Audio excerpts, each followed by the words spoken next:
जय हिंद। कैसे हैं आप सब लोग? उम्मीद है बहुत अच्छे होंगे। दोस्तों आज हम पढ़ने वाले कक्षा 10 हिंदी।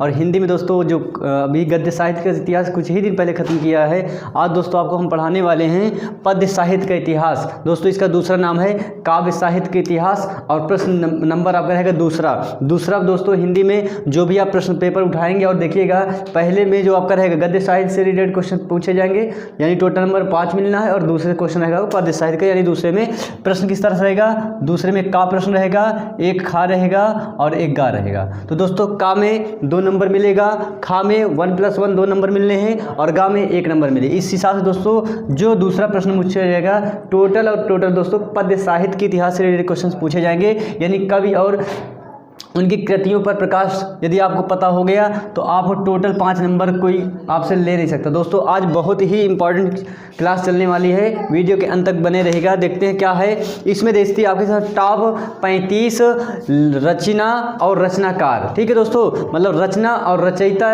35 हैं। इन प्रश्नों से दोस्तों काव्य साहित्य के इतिहास से बाहर प्रश्न नहीं जाएगा। ऐसी कोई रचना नहीं है इंपॉर्टेंट जो इस स्क्रीन पर आपको जो ना दिख रही है। दोस्तों हम एक और एक के बाद बढ़िया क्लासेस ले आ रहे हैं, प्लीज़ सपोर्ट कीजिए। अगर चैनल पे नए हैं तो लाइक कीजिए और चैनल को सब्सक्राइब कीजिए। देखते हैं पहली रचना खुमान रासों। तो दोस्तों आपसे पूछा जाएगा पेपर में खुमान रासों के रचनाकार कौन हैं। तो देखिए 4 ऑप्शन दे सकता है या नहीं भी ऑप्शन देगा तो डायरेक्ट क्वेश्चन पुटअप कराएगा कि खुमान रासों के रचनाकार का नाम लिखिए। तो आपको याद रखना है दलपति विजय। दोस्तों खुमान रासों के कौन रचनाकार हुए? दलपति विजय। अब देखिए आपको दूसरा रचना है बीसल देव रासो, और बीसल देव रासो के रचनाकार हैं नरपति नाल।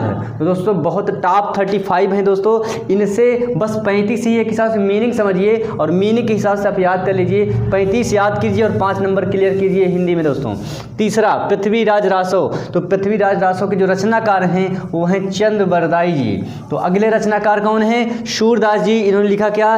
साहित्य लहरी, भ्रमर गीत। कोई भी आए या साहित्य लहरी पूछा जाए या आपसे भ्रमर गीत पूछा जाए तो इसके दोनों के रचनाकार हैं सूरदास जी। रचनाकार में कविताएं लिखने वाले। अब देखिए रामचंद्रिका हो या कवि प्रिया हो, दोनों एक से बढ़ के इंपॉर्टेंट है। रामचंद्रिका भी और कवि प्रिया भी, इस दोनों के रचनाकार एक व्यक्ति हैं, उनका नाम था केशवदास जी। तो आगे चलते हैं रसमंजरी। तो रसमंजरी किसकी रचना है? ये है नंददास जी की रचना। और अगली रचना है आपके सामने लिखा हुआ है ललित ललाम। तो ललित ललाम किसकी रचना है दोस्तों? ये आपकी है मतीराम की। और आगे पढ़ते हैं लिखा हुआ है शब्द रसायन। तो शब्द रसायन किसकी रचना है? ये देव जी की रचना है। और अगला 9वां देखते हैं प्रेम माधुरी। प्रेम माधुरी या किसकी रचना है? या कि भारतेंदु हरिश्चंद्र जी की रचना है। तो इसीलिए कहते हैं कुछ लोग होते हैं कि राइटर्स भी होते हैं एंड पोएट भी होते हैं। जैसे भारतेंदु हरिश्चंद्र जी देखिए, इन्होंने कहानियाँ भी लिखी, कविताओं में भी अपना अंदाज जमाया। प्रेम मलिक। तो प्रेम मलिक किसकी रचना है? प्रेम मलिक कह रहे हैं, प्रेम मालिका।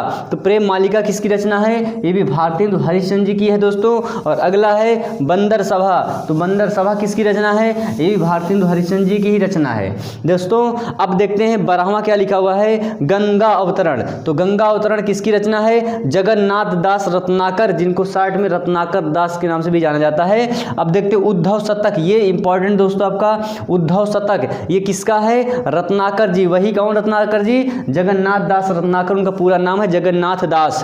अब देखिए वैदेही वनवास हो या प्रिय प्रवास हो, तो दोनों ये किसकी रचनाएं हैं? अयोध्या सिंह उपाध्याय, जिन्हें हरिऔध की टाइटल दी जाती है, ये उनकी रचना। कौन कौन? वैदेही वनवास हो और या प्रिय प्रवास हो, ये दोनों रचनाएं अयोध्या सिंह उपाध्याय, जिन्हें शॉर्ट में हरिऔध के नाम से जाना जाता है। यदि ऑप्शन में केवल हरिऔध लिखा रहे, अयोध्या सिंह उपाध्याय ना भी लिखा रहे, तो दोस्तों आपको याद रखना है कि उन्हीं को हम हरिऔध कहते हैं। साकेत। तो साकेत किसकी रचना है? मैथिली शरण गुप्त जी की रचना है। साकेत हो चाहे भारत भारती हो, चाहे चंद्रहास हो, चाहे कुणाल गीत हो, ये चारों रचनाएं एक सीरियल से लिखी हुई हैं, एक से बढ़ के एक रचनाएं हैं। तो परिप्रवास के रचनाकार कौन है? मैथिली शरण गुप्त जी। साकेत के कौन रचनाकार हैं? मैथिली शरण गुप्त जी। एंड भारत भारती के रचनाकार मैथिली शरण गुप्त जी।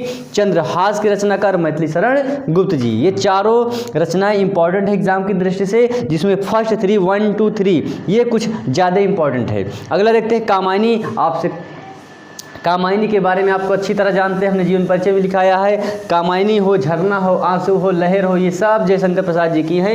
आगे लिखा भी है आंसू, 21वां आंसू किसकी रचना है? जयशंकर प्रसाद जी की। लोकायतन किसकी रचना है? सुमित्रानंदन पंत जी की। कला और बूढ़ा चांद किसकी रचना है? ये भी सुमित्रानंदन पंत जी की है। चिदम्बरा, ये भी सुमित्रानंदन पंत जी की है। दोस्तों सबसे पहले आपका हम ध्यान आकर्षित करना चाहते हैं 22 एंड 24, ये दोनों इंपॉर्टेंट रचना है पंत जी की, तो इनको आप विशेष इंपॉर्टेंट पे रखिए। नीरजा हो, निहार हो, यामा हो, सब कुछ तो ये किसकी रचनाएं हैं? महादेवी वर्मा। नीरजा, निहार, यामा, ये तीनों रचनाएं किनकी हैं? महादेवी वर्मा की। यहाँ 2 लिखा हुआ है। नीरजा अपने कॉपी में अपने आप लिख सकते हैं, तो बात जानते हैं। रेणुका, तो रेणुका किसकी रचना है? ये है आपका रामधारी सिंह दिनकर जी की, जिन्हें केवल दिनकर जी की टाइटल जाती है। और उर्वशी, ये किसकी रचना है? ये भी रामधारी सिंह दिनकर जी की है। और हरी घास पर क्षण भर, ये किसकी है? अज्ञे। देखिए यहाँ अज्ञे लिखा है और पूरा नाम हम बताना चाहते हैं। इनका नाम पूरा है सच्चिदानंद हीरानंद वात्स्यायन अज्ञे। तो पूरा नाम दिया हो तो भी ठीक है, आधा नाम दिया है तो भी ठीक है। दोस्तों जब आप प्रैक्टिस करते हैं तो सब चीज़ें आपको जानकारियाँ हो जाती हैं कि कौन क्या सही है। उर्वशी तो दिनकर की हो ही गई। आंगन के पार द्वार, ये किसकी है? अज्ञे, मतलब सच्चिदानंद हीरानंद वात्स्यायन अज्ञे, उनका पूरा नाम है। 31वां आपका क्या है? चांद का मुंह टेढ़ा, ये है मुक्तिबोध जी की, जिनका पूरा नाम है गजानन माधव मुक्तिबोध और मुक्तिबोध। और अगला है अंधा युग, ये है आपका धर्मवीर भारती जी की। और हिम तरंगड़ी, ये है राम नरेश त्रिपाठी जी की। अब अगला देखिए संसद से सड़क तक, ये आपका किसका है? सुदामा पांडे, जिन्हें धूमिल के नाम से जाना जाता है। और मधुशाला हो या मधुबाला, आप तो अच्छी तरह जानते हैं कि मधु लग गया, मधुशाला, मधुबाला, ये हरिवंश राय बच्चन जी की, यानी आप इनको याद रखिएगा। ये श्री अमिताभ बच्चन जी के पिताजी थे, जिनका नाम था हरिवंश राय बच्चन जी। तो ऐसे याद कर सकते हैं दोस्तों। ये 35 याद कर लीजिए, आपके 5 नंबर उम्मीद है कंप्लीट हो जाएंगे और बाहर नहीं जा सकते पूरी, क्योंकि हमने अपना एक्सपीरियंस इस जितनी भी आपकी 35 रचनाएं इसमें झोंक दिया है कि हिसाब से जितना हमें जानकारी है कि ये 35 से दोस्तों बाहर नहीं जाएगा। उम्मीद है आपको वीडियो पसंद आई होगी। अब हम आपसे मिलते हैं हिंदी पद्य साहित्य यानी काव्य साहित्य के नेक्स्ट वीडियो में। तब तक के लिए जय हिंद।